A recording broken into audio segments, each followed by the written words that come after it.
Hmm.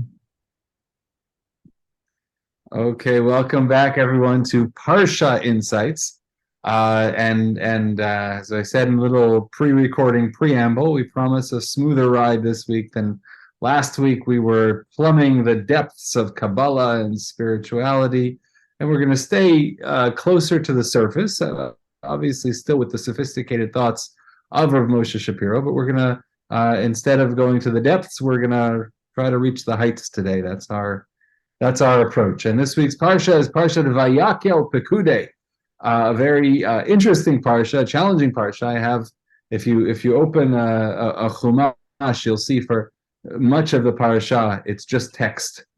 It's just lengthy text repeating a lot of what we know already, and there's very little commentary on this text. As one of my friends, who's a rabbi with a very good sense of humor, he'll often say when he gets up to speak on Parshat Vayakhel Pekudei, he'll say, even Rashi doesn't have much to say about this week's Parsha, and you expect me to give a sermon? So Parshat Vayakhel Pekudei, one of the gifts of this week's Parsha is that it's also a special week on the Hebrew calendar, in that it's also Parshat Oh, HaChodesh. We're yes. going to talk a little bit about that. And that's going to lead us all the way into Passover. So we're not really going into Parsha this week, but we're going into the theme of the special Parsha and into a theme of Passover. So let's jump right in. Here we go. So the Mishnah in Tractate Megillah says that there are four special parshiot that we read. Rosh Chodesh Adar, and it starts around the time of Rosh Chodesh Adar, either the Shabbat of Rosh Chodesh Adar or the Shabbat before Rosh Chodesh Adar. We start by reading the chapter of Shkalim, the portion of Shkalim. Then on the second Shabbat, which is the Shabbat prior to Purim, so sometimes you could skip a week between these two parshiot. But basically, there are four special parshiot in the 5 weeks or so, 5 or sometimes 6 weeks between right before Rosh Chodesh Adar and Passover. So the second Shabbat is Shabbat Zachor, which we had a few weeks ago. The third Shabbat, which was last week, was Parashat Parah, which was the red heifer, dealing with the purification process, and that's going to lead us into the month of Nisan. And on the fourth Shabbat, which is this Shabbat, we read HaChodesh. This month shall be for you. And we read the portion essentially sets up the Passover story and the story of the observance of Passover. Okay, so we have this special parsha, which has deep significance, and we're going to focus on HaChodesh. This month shall be for you the first of the months. And what is this commandment all about? What's the nature of this commandment? Why is the month so important to the Jewish people? And Rav Moshe Shapiro, as he so often does, will take us in directions that we never anticipated. So to take a step back for a moment, we're going to look at the very first Rashi on the Torah. This is what qualifies, I always hesitate to say the word famous when it comes to Jewish sources. This qualifies as a famous Rashi, but when you say something's famous, all you do is either, I want to excuse myself for teaching you something that you do know already, or I make you feel bad for not knowing it, because how could you not know it? It's famous. So I'm going to avoid calling it famous, and I will just say it's an important Rashi. It's a central Rashi in the Torah. It's the very first Rashi. Commentary on Rashi. Rashi, again, lived from 1040 to 1105. He is the primary commentator, the principal commentator on the Torah, and he says, Amar Rabbi Yitzchak, he has a basic question. The basic question is, Torah, why are you beginning from Genesis? If the Torah is a book of law, then it should begin with the very first law, the very first commandment. If it's a book of mitzvot, then what's the first mitzvah? The 12th chapter of the book of Exodus, that which we're going to read this week, the HaChodesh. This month shall be for you a new month, the first of the months of the year. The commandment to set a calendar, to establish time within which that time we live Jewish life. We have the Jewish festivals and the cycle beginning with Passover. Rashi quoting the Midrash, says, wouldn't it have made sense to start with the first commandment? Why is this book of laws starting with a book of starting with the in the beginning, with Bereshit, with the creation of the world. So Rashi gives an answer to that, and the famous, again, I said it again, sorry, the famous, the well-known, the important in the Hebrew, Mishum Koach. The reason we start with Bereshit is because Mishum Koach Ma'asav Higid La'amo. He wanted to show, to declare to his people the strengths of his work, in order that he might give them the heritage to the nations. And we're going to read in English. For should the peoples of the world say to Israel, you are robbers because you have taken by force. Look at the Torah. It describes the children of Israel going in and by force taking the land of Israel, settling in the land of Israel, the slave people going in, and the Torah preparing them. The Torah doesn't describe how they went in. That's for the book of Joshua. But the Torah is preparing them for that entry. And the people could say, Israel, you're robbers. So Israel can say, all of the earth belongs to God. How do we know that? Because in the beginning, God created the heavens and the earth. And therefore, God created it, and God gave it to whom God pleased. And when God willed, God gave it to us. And when he willed, he took it from, or gave it to them. When he willed, he took it from them and gave it to us. So I don't want to focus too much on the answer, because we're really talking about the question. Again, the question was, we have the first mitzvah, but if you read the Torah, which is a book of law, you don't get to the first mitzvah until you're already 25% of the way through the book, basically, until you finish at least the first fifth of the book, and then you go 12 chapters into the book of Exodus, and finally you hit the first commandment. Why did we need the creation of the world? Why did we need Abraham, Isaac, and Jacob, and Joseph, and all of the tribes? Why do we need Sarah, Rebecca, Rachel, and Leah? Why do we need all of these stories? What's it there for? So Rashi at least gives us an answer as to why the Torah begins with Genesis. What does Rashi not answer? Rashi does not answer the question. The question was, Torah, why did you not begin with the first commandment? And Rashi, the answer is, because Genesis is really important. But you didn't answer my question. What happened to the first commandment?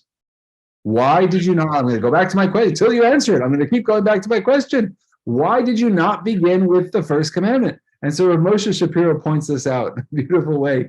He says the answer doesn't reject the original premise, which is that Torah should have began with the commandment of this month is for you, the first month. The answer does not state that the Torah need not begin with the first commandment, but with the act of creation. Rather, the answer adds that the power of God's acts conveyed to the people gave them a heritage of nations. Okay, great. But the fact remains that the Torah should begin with the first commandment. Meaning the premise of the question is not deconstructed. It stands, it remains. So how does this verse answer the question? We don't have an answer. So we are going to step back and say, maybe Rashi is accepting the question. Yes, the Torah could just have easily began with the first commandment, because that's pretty darn important. The Torah didn't begin with that command, began with Bereshit for another reason, but because it was important to get that point across too. But one of the points I'm taking from all this, and that Rav Moshe Shapiro wants me to understand, is HaChodesh Hazeh Lachem is really important. This month for you is a new month. The commandment of the month, of establishing a calendar based on the lunar cycle, that's really important. That's what I'm getting out of this conversation. Don't forget the importance. And he quotes I'm not going to go into depth here, but he quotes the saying of the sages, Chazeh ana, I see the bata resha gufa azil, that the body follows the head.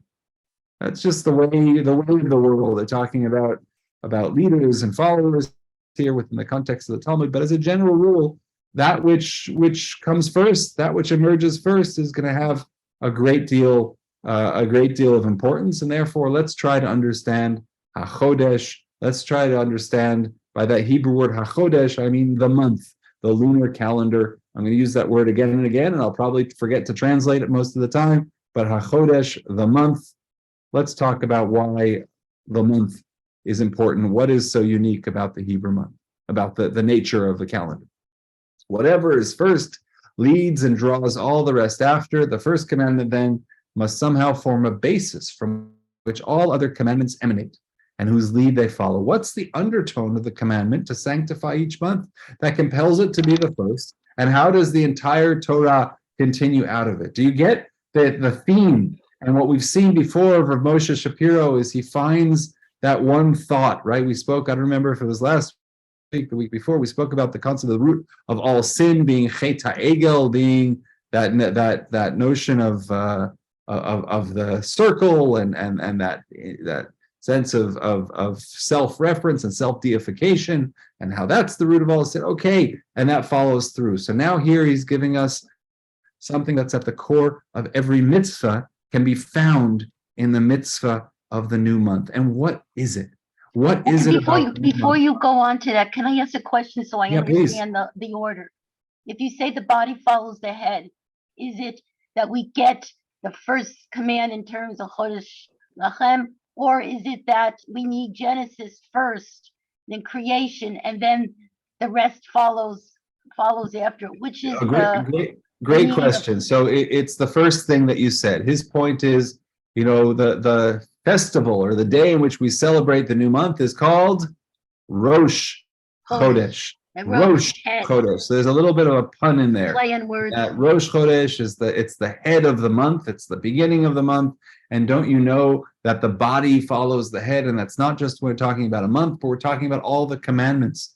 The head commandment, the lead commandment, is the commandment of the lunar calendar. Therefore, there's something about it that's leading the rest of the commandments, that the rest of the commandments are following. What is it about that? And we're going to get into conversation about the sun and the moon and how our tradition saw the sun and the moon. So let's go. But first, thank you. But first, to understand the nature, the Talmud in Erchin has a conversation which we don't follow according to halacha, but it says Rosh Chodesh Deikre Moed. Rosh Chodesh is called a designated day. Let us say Alema. Let us say Hallel. Within the context of the Talmud, they're talking about days which say Hallel. So Rosh Chodesh, which is called a festive day, we should say Hallel on Rosh Chodesh. The premise of the Talmud is that we don't say Hallel, even though we instituted later. Hallel is instituted, but the understanding of the Talmud is that Hallel was not said on Rosh Chodesh. And so the Talmud explains, no, lo iktish ba'asiyas malacha. No, there are certain days that were sanctified by a prohibition of work, and Rosh Chodesh is not sanctified. Therefore, the days that are sanctified by a prohibition of work would accompany the Hallel, and so on. And the whole point of this is basically that Rosh Chodesh is a very important day to which we are discussing reciting Hallel on it. And the question that we're going to ask, and that's going to be asked, is why? What is it about Rosh Chodesh that makes it special? It's and this is something, by the way, that doesn't translate. We talk about these terms that don't really translate into other languages. When you say Rosh Chodesh in Hebrew, what comes to mind, right? Hallel, saying prayers. There were special sacrifices. It's a day of special significance. My birthday happens to be on a double Rosh Chodesh. By that, I mean my secular birthday is December 1st. My Hebrew birthday is Rosh Chodesh Kislev, the first day of Kislev. It was one of those years in which that particular month aligned. My Hebrew birthday, I come to Shul, there's no Tachanun, there's Hallel, it's a joyous day, some people get a little bit dressed up, and so on. My secular birthday, there's nothing significant. When you start a new secular month, no one notices.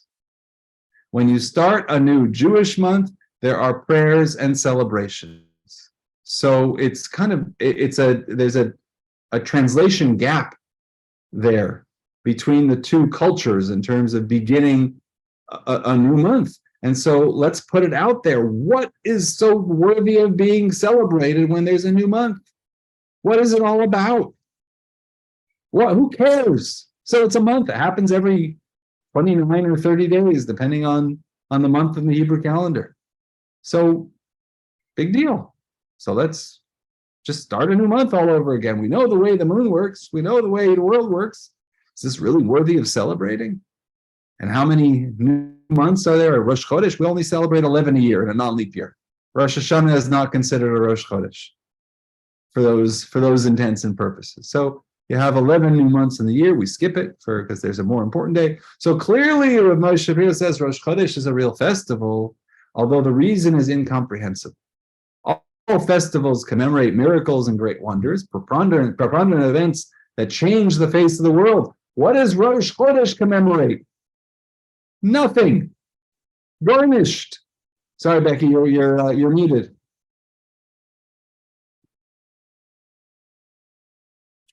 But that's not true, because if you're just taking the mitzvah of Rosh Chodesh, maybe you don't see it. But if you take it in the context of when it was given to Moshe Rabbeinu as the introduction or the development of time, which slaves don't have.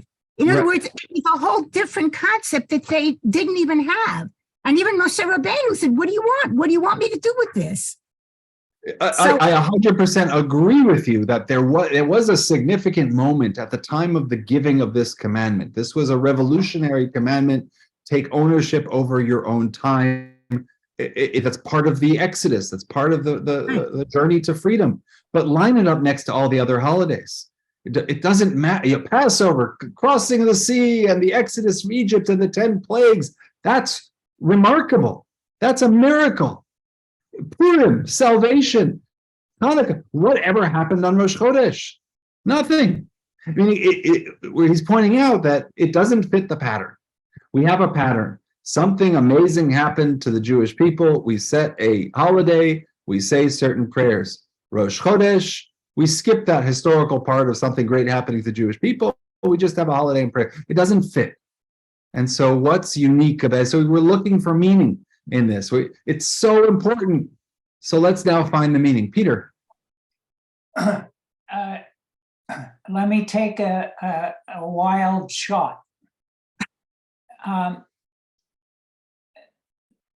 The whole concept of the transition from a descriptive to legal by way of this particular chapter, it could very well be that creation was the basis upon which the importance of the moon as a component of that creation, it's there to remind us of before the law, there was a universality that was created, and the moon, or the cycle of the moon, is in fact a way of remembering that creation process.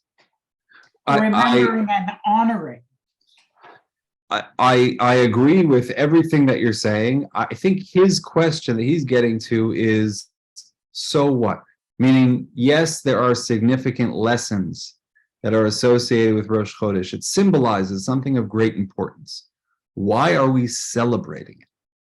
Why is it something that we're saying Hallel? Hallel is the prayer of celebration, which is usually done in Thanksgiving for miracles that have happened to us. And why wouldn't you celebrate creation? I mean, come on, it's a big event. Yes. If you're going to go back to creation, you're going to go back to the two big luminaries, the sun and the moon. And the moon which is exactly where we're going. So we're going to go to creation, our journey. Becky, again, divining the future of our. Okay, let's go to Esther. We'll go to creation. Yes, Esther. You mentioned that, and I was thinking along those lines. But the other thing I was thinking, it's a celebration in a way, because every month things happen, and then you have the opportunity to celebrate that they're gone, and we're going to start over again with a fresh slate. And the first day of that, nothing went wrong yet. So things can only get better. And even women have the day off that day. Right. Okay, yeah, there is a tradition that Rosh Chodesh is a unique holiday, uniquely observed by women. Okay, let's good one. So let's go back. Let's jump back to our sources, if you will. All that occurs, he says, on Rosh Chodesh is the renewal of the moon. Is the renewal of the moon a constant, steady, and structured event, which occurred last month and the month before, which will occur next month? We know exactly when. What great event does Rosh Chodesh introduce to creation, and what innovative change does it bring about to the world? So if you want to say, which I think like Peter was saying, is that Rosh Chodesh is more than the moon, it's creation. It's the entirety of creation, that act of creation. Okay, so maybe we're celebrating that. If you want to focus in on Rosh Chodesh and say Rosh Chodesh is about the moon, then what's unique to the renewal of the moon that's not reflected, or that's not reflected in any other holiday, or that's unique to Rosh Chodesh? So in the beginning of Genesis, the premise in the Talmud has a fascinating discussion, which we're going to quote. And it starts with Vayas Elohim et Shnei HaMeorot HaGadolim, that God made two great lights. Et HaMaor HaGadol L'Memshelet Hayom, Ve'et HaMaor HaKaton L'Memshelet Halayla, Ve'et HaKochavim. So God made two great lights. The greater light dominates the day, the lesser light dominates the night, and by the way, there are stars as well. So the classic question of the Talmud is, we look to the Torah for an economy of words. The Torah doesn't waste words. When you look at this, we can even look in the English. When you look at it, you always have to ask a question, which is, could this have been said in a better way? Could this have been said in a more concise way? And it could have.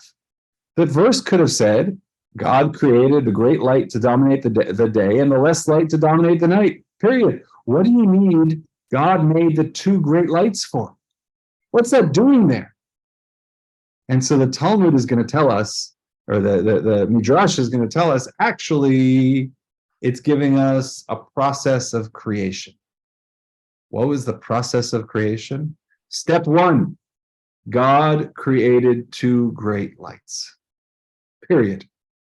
Step two, the greater light dominated the day and the lesser light dominated the night, meaning one was greater and one was lesser. Step one, God created two equal lights.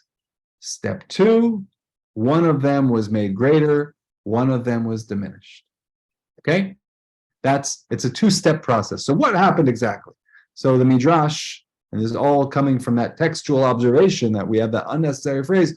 So the Midrash says, Rav Shimon ben Pazi raised this contradiction. Okay, so how could you have two great lights and one's greater, one's lesser? So when God first created the sun and the moon, they were equally bright. And then the moon said before God, Master of the universe, is it possible for two kings to serve with one crown? God, we can't both be bright. One of us must be subservient to the other. God therefore said to the moon, if so, go and diminish yourself, right? Amit et atzmecha, right? So go and diminish, miati et atzmecha. Go and diminish yourself. And she said before him, God, the moon said before God, Master of the universe, since I said a correct observation before you, must I be the one who diminishes myself? God said to her, as a compensation, go and rule both during the day along with the sun and during the night. And the moon said, and there's a conversation, that this isn't what we have, but this is the process. And the moon said to God, why would I ever go out in the day if I'm not as bright as the sun? If I've been diminished, then why would I ever want to shine next to the sun? What's the greatness of shining next to the sun? What use is a candle in the middle of the day? God said to her, go. So another way of consoling the moon. Go, let the Jewish people count the days and years with you, and this will be your greatness. And the moon said to God, but the Jewish people count with the sun as well, right? And so basically it goes on from there. And so God tries to comfort the moon and say, there are righteous people who will be named after you. You are the Katan, you are the small one. You know who else is going to be known as the Katan? Jacob and Shmuel. And Shmuel HaKatan, who is not Samuel from the Bible, but Samuel from the rabbinic period. and David HaKatan, who's King David. So this word small is going to be associated with great people. So just know that just because you're diminished, you're going to still be associated with really wonderful people. And God saw that the moon was comforted, so God had to make atonement. I mean, it's a remarkable teaching that God did what was right. God diminished the moon, but God had to atone for that act of diminishment and so on. So I don't want to get too in detail in terms of the sacrifices and why does it say Ishel Hashem, that it was a sacrifice for God, referring to Rosh Chodesh, and because that actually was a sacrifice that God had to make as an atonement for having diminished the size of the moon. It's interesting that he doesn't. It's interesting he doesn't mention Yosua in this group. Oh, we're getting there. We're getting there. Oh, you are 2 steps ahead of us. Yeah. Okay. The power of receiving. So the moon then becomes smaller than the sun. The sun becomes the primary source of light. And here, now let's go to the moon. Okay, so by the way, so the katan, I just brought this in just to talk of the definition of the word katan.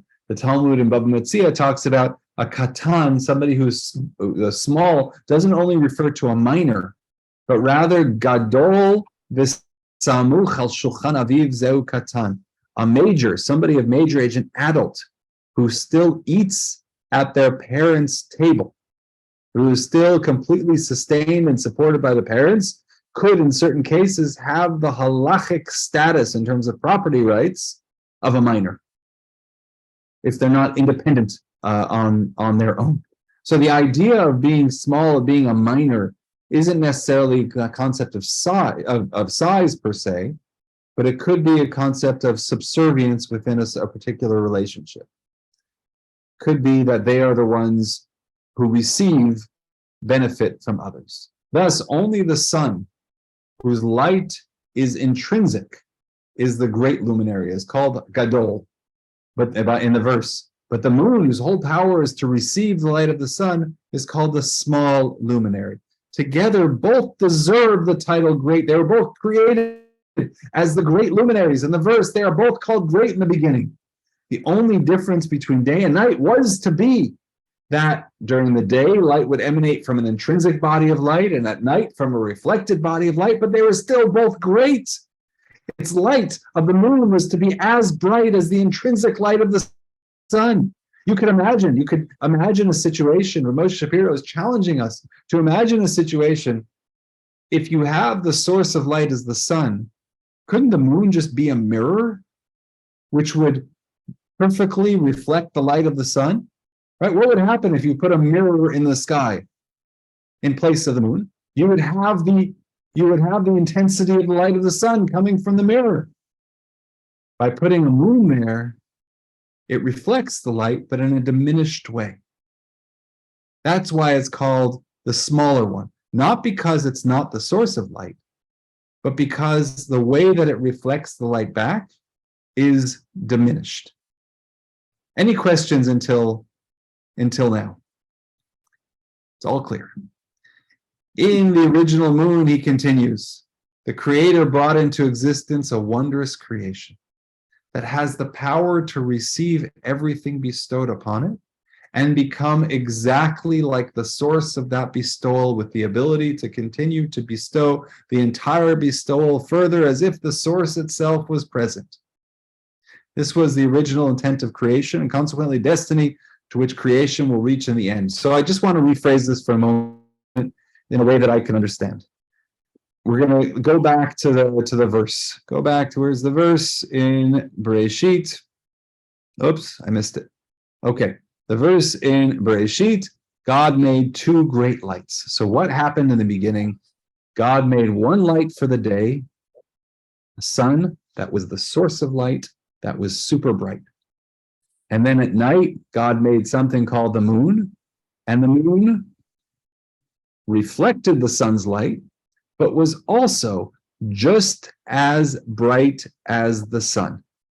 You wouldn't be able to tell the difference between day and night just by walking around, because originally, with the original intent, The moon was to be as bright as the sun. The moon was to be a true reflection of the sun's light, not a diminished reflection. The moon came up with this argument and said, well, both of us can't be equally bright. One of us has to be subservient. And so God said, moon, you are going, because you said that, you are going to be diminished. Okay? Everyone following kind of the idea, the general idea. So The Let's moon's just- argument, the moon's argument was wrong because you don't have to be a king. The idea is to be a shaliach. The idea is to be a messenger. And God can have hundreds and hundreds of messengers. In other words, it wasn't that the sun and the moon had to be kings, that they both needed crowns. Crown belongs to God. right, it's fascinating language that the moon is using about, can you really have two rulers? He's going to rule, but by the way, that's the language of the verse, right? Going back to the verse, what does it say? Et ha'ma'or hagadol, the large light, lememshelet hayom. Memshelet, from the word memshala, limshol, to rule. So the Torah itself describes these lights as having dominion over that time of ruling the day and ruling the night. So, okay. And they're clearly, this is seen as a less than ideal situation that we have now. The ideal was the moon is as bright as the sun. And in our prayers, when we say Birkat HaLevana and Motzei Shabbat, right? After Rosh Chodesh, in the beginning of the month, we say this teaching. And we talk about the importance of the moon and what I want to focus on, what I want to show you. Vihi or halevana, we say, God, may the light of by the way, there are two ways, I just want to say parenthetically, linguistically, there are two ways that we refer to the moon in Hebrew. One is the yareach, and the other is levana. Levana is related to the Hebrew word of lavan, of white. White. So the prayer is, may the light of the moon be ke'or hachama. There are also a few ways in which we say the sun. The sun is the shemesh. The sun is also the chama. So we say a prayer, God, please make the light of the moon just like the light of the sun. Or shivat yemei breshit, and like the light that was there during the 7 days of creation, kamo shahaita, just as she was, as the moon was, kodem miuta, before she was diminished. May we go back to that place of perfect reflection of the sun by the moon. That's the prayer that we say at the beginning of every month. What's the connection? So Moshe Shapiro explains to us how the world works. That at the time of creation, there's this idea called, at the time of creation, we had one entity, which was called Ha'olam, the world. After Adam was created in the Garden of Eden, in Ha'olam, in the world. But then they divided into Olam Hazeh and Olam Haba, into this world and the world to come. After he sinned, death was decreed upon him. He was driven from the Garden of Eden, and these worlds became separated. And now we live in a system called Hazeh, in this world. We have to traverse the entire course that was decreed due to the sin, and from all which we will pass to Haba. But in the original intent of creation, we're not at all two worlds. Do you see a parallel here between the intent of creation, which is that the two exist together seamlessly, both with equal power in one cohesive unit. And then, for whatever reason, because of sin, because of jealousy, because of inadequacy, they're separated. And one becomes lesser than the other. The meaning is similar to the original creation of the sun and the moon. The Creator brought man into existence to bestow upon him all his good, all of God's goodness. God created man as the receptacle that it would embrace all that God wished to bestow in its entirety. We were to be a pure, true reflection of God. We were to be created to receive everything that God has to give. But we weren't able to. That was the sin of the first man. It's a fascinating, to just reflect this for a moment, there's a fascinating section of the Talmud. Rav Yehuda says, the Rav said, Adam Harishon, the first man, spanned from one end of the world until the other. So big. From either the world was so small or he was so big. Either way, the first man, says the Talmud, it's a fanciful teaching, but he said the first man filled the entire world. Meaning that on the day Adam was created, he spanned from one end of the heavens to the other. Once he sinned, God placed his hand on him and diminished him. Right? So this teaching, this is a parallel teaching. That in the beginning, man was the world and the world was man. We, the first person, was there to receive everything. Everything that God had to give. Man existed in that, our diminished state. And the limits to which we can receive from God is because we're not worthy of it. Is because of sin. But in an ideal situation, we would be much, much more able to receive the blessing. I mean, I think this is not meant to be, I don't think anyone at any point in history ever wanted to take this seriously, to say, okay, that man lived on multiple continents at one time. They were so big that the first man was so big that they filled the entire, no, that's not what it is. But it's that man was so big that everything was there for that first man. All blessing was there. Look at the story of Yehoshua. In the Talmud, it says that the elders of the generation said that the face of Moses was as bright as the face of the sun. The face of Joshua was as bright, was like the face of the moon. So anybody want to venture an effort to say, to align this with what we've been saying? So if the face of Moses was as bright as the face of the sun, what's the point of this teaching? If we've been understanding about the relationship between the sun and the moon, so what does that tell us about Moses and Joshua? What was supposed to be? What was the ideal? That they would be equal. Yeah. The ideal would be that Moses is, Peter, you're going to say, or David? Oh, that Yeshua was going to pick up exactly where Moses left off. Right. And it would be clear that Yehoshua was not the source of it. That was Moses. But Yehoshua would be able to reflect in its entirety everything that Moses had to teach. There would be nothing. When you go from day to night, when you go from Moses to Joshua, you would lose nothing. So what was diminished? Like the sun, we're going to see in the next source. Like the sun, Moses was the one who bestowed Torah. Like the moon, Joshua received it. Like the original relationship of sun and moon, in which the light of the moon was the light of the sun. Joshua had also received everything from Moshe. And here comes the Talmud.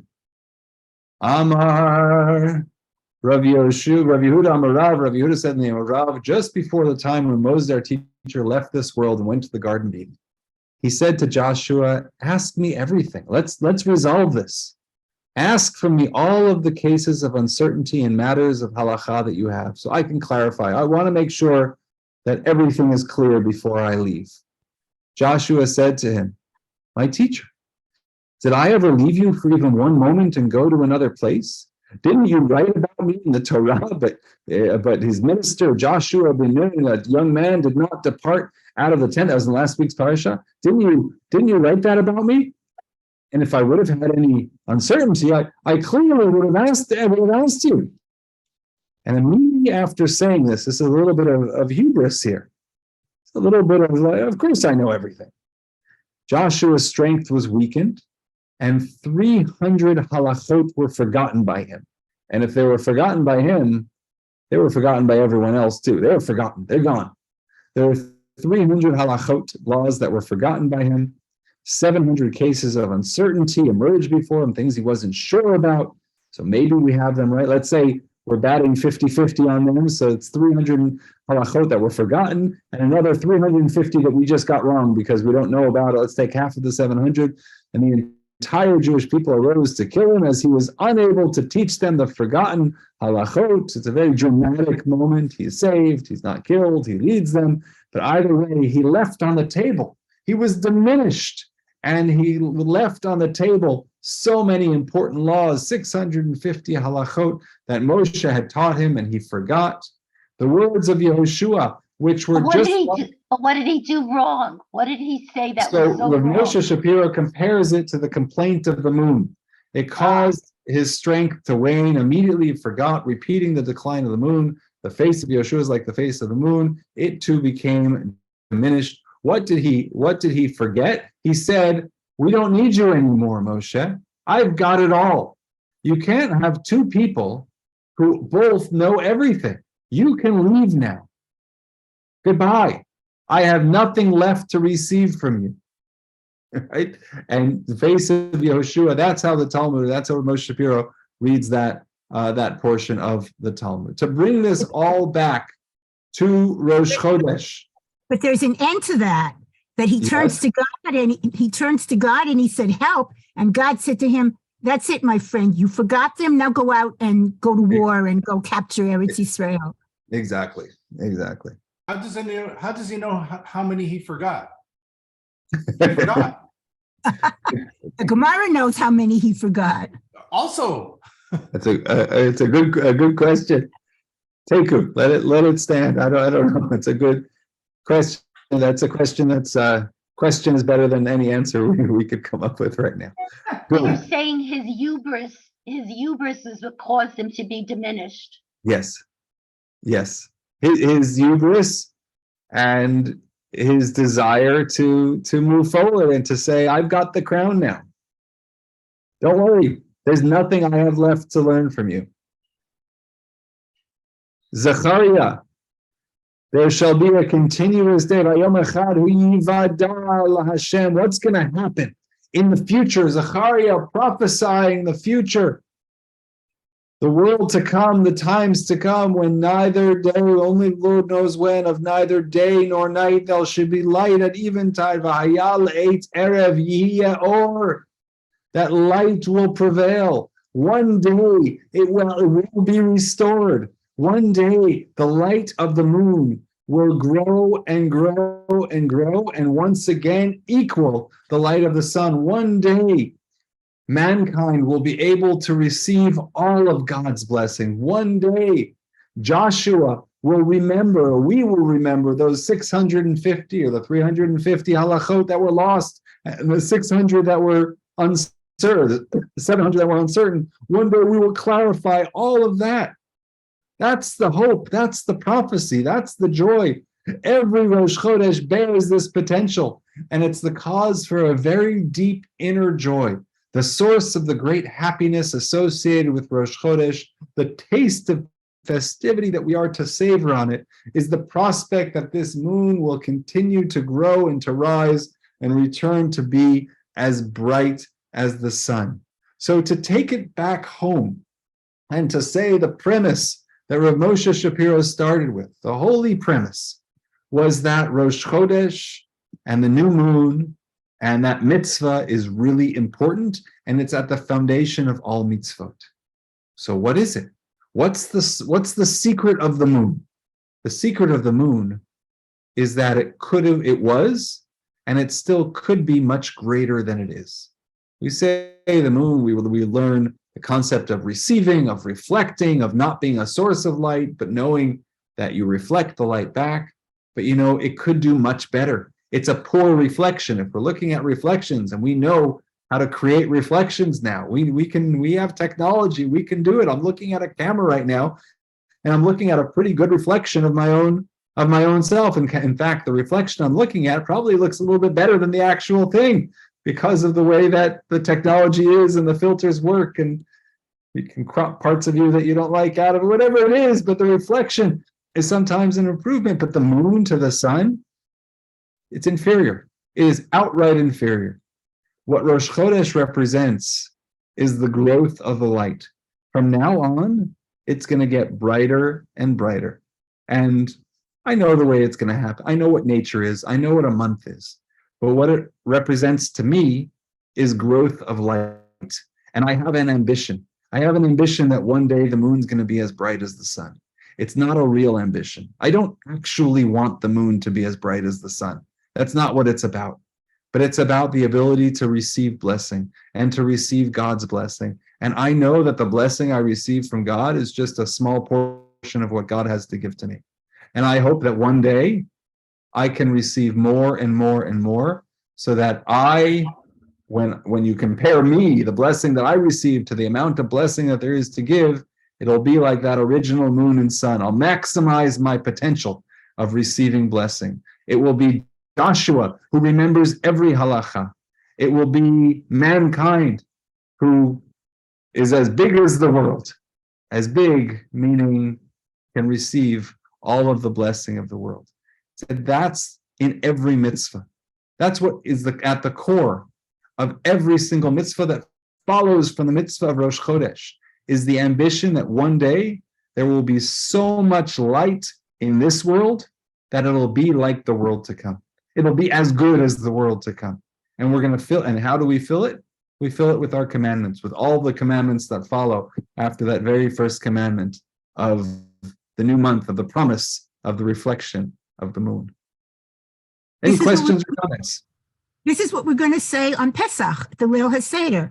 Karev Yom asher hu lo yom v'lo laila, ta'il kayom yor kecheskat halayla. It's exactly what we say. Beautiful. If you're after 4 cups, when you're singing that song at the very end of the Seder, yes. If you can focus on it then all the power to it. But yeah, that's the secret behind that. When we talk about a day that's neither day nor night, and a day in which it's light at night, this is the idea, this is the core idea that we're talking about, is being able to reflect blessing back in the purest of form, which shows just how much we've received. Rabbi, I wanted to ask you, it's a little digression, but I've Sure. always thought that I was always taught that the first mitzvah in the Torah is pru urvu. Isn't that true? So we're quabbling now over the definition of mitzvah, of what counts as a mitzvah. So it's true that God commands, to be fruitful. God commands, and after the flood as well, that commandment of and fill the world and conquer the world. All those are there. Those are seen as more general directions for humanity as to how to grow as humanity. When we're talking about commandments, that's for Israel. That's specifically for Israel. So is it a mitzvah? Is it one of the 613 mitzvah, or is it not? The pru urvu. To be fruitful and multiply, Yes. is one of the 613 commandments. There's debates as to whom it applies, whether man and woman, or just upon man, but it's not derived from Bereshit. Nothing's It is not derived from Genesis. Okay. Thank you. It sounds like the sun is, it sounds like the moon is more important than the sun. For Jews, absolutely. Yeah. For Jews, we identify ourselves with the moon. That's a very And significant part of a our faith. lunar calendar. Yeah. Yeah, for a number of reasons, but also the attention that God gives to the moon in that legend that we read from the Talmud is very significant to us. And the idea of reflecting a source of inspiration and not being our own source of inspiration. We have the Torah that we try to reflect. So there's a lot to say about the meaning of the moon, but absolutely, to us, yes, the moon is more important. And one of the things, so the idea of increasing light with the moon has nothing to do with day and night. It has to do with this reflective, our personal growth, or nothing. Because we want night, we need darkness, right? That's exactly it. Night is seen as a time of obviously productivity and reproductivity as well. Night is seen as a time of creativity, of chidush, which is connected to the word for chodesh. Chidush meaning renewal, and chodesh being a month. Night is seen as a time of faith, in our prayers for faith We talk about those are nighttime prayers. When it's dark out, that's when you need faith the most. So yeah, the night plays a very important role. So no, none of this is about day and night, and none of this is really about the sun and the moon. This is about blessing and receiving and reflecting and potential and achieving potential and restoring light in the sense of the spiritual light to the world. Yes, this is not. I mean, the prophets talk about, one day there will be a day in which it's brilliant at nighttime. I think we would read that metaphorically as well, and to say it means that in the time of darkness and where you need faith, you'll be able to see clearly. That's the whole. I wanted to ask about another aspect of Rosh Chodesh, which is that it's like Yom Kippur Shalom, small Yom Kippur, and what's the origin of that theme in Rosh Chodesh? I don't know offhand. I mean, there's a practice called Yom Kippur Katan, which is practiced on Erev Rosh Chodesh, on the day before Rosh Chodesh, fasting prior to Rosh Chodesh, saying special prayers prior to Rosh Chodesh, and certain Rosh Chodeshes that aren't connected to celebrations, to other celebrations. But I don't know offhand the sources of that, but those are going to be later sources for sure. Is this the only place that Joshua is diminished like that? Because I've never seen him portrayed in this fashion of having the chutzpah to talk to Moshe in that way. I don't remember him. As far as I portrayed. know, I don't know offhand, but as far as I Yeah, know, 'cause it is unique in that way. You're right. Yeah, Noticing that. it kind of caught me off Certainly. guard. It is certainly unique in that way. You're giving me a lot of homework. Thank you very much. It's a very, very interesting topic. Now, if any of you, I just want to say before we leave, likes art, especially Impressionist, there is absolutely phenomenal exhibition, and not in a museum. It's called Espace Saint-Denis. It's so unique, it's so original, and such a phenomenal technology that I recommend. And it was all sold out, and because of popularity, it's extended. It's called Espace Saint-Denis. And for a ticket, I can give you a number to call if you're interested in Impressionists. It's a phenomenal what they do with Impressionist art. Like now there is exhibition in Amsterdam by some, but I wouldn't go to Amsterdam. But to go to Espace Saint-Denis, you want, if who is interested, you want to write it down? You want? It's 1594 Saint-Denis. It's called Theater Saint-Denis, Studio Cabaret. And the telephone for a ticket, you can order, it's called Ticket Pro. It's very, very hard to get. I have the number.